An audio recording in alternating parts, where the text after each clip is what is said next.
রাত্রিবেলা প্রজাদের কি হাল হাকিকত কি অবস্থা ঘুরে ঘুরে পেট্রোলিং করতেন পুলিশের মতো। তো সারা রাত পেট্রোলিং করে শেষ রাতে তিনি ফিরে আসতেছেন। তিনি থাকতেন, সেই বুখারীতে এসেছে, কানা ইয়াসকুনু ফি আওয়ালিল মদিনা, মদিনার উঁচু এলাকায় থাকতেন।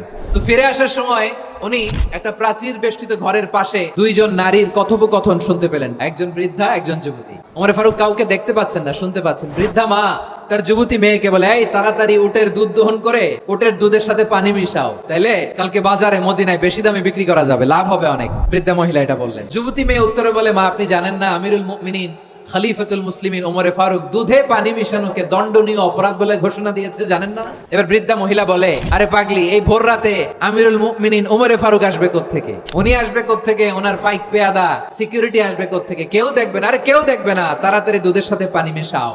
এই কথা যখন মা বলেছে, যুবতী মেয়েটা চমৎকার একটা উত্তর দিয়ে তিনি বলেছিলেন, ইয়া উম্মি, ও আমার মা, লাউলা রাআ উমর লা রাআ রব্বু উমর, ও আমার প্রিয়তমা মা, আপনি ঠিকই বলেছেন, গভীর রাতে ওটের দুধে পানি মিশালে ওমর দেখবে না, কিন্তু মা খেয়াল রাখবেন, ওমর যদি নাও দেখে, ওমরের রব কিন্তু দেখে। চিল্লায় বলেন ঠিক কিনা?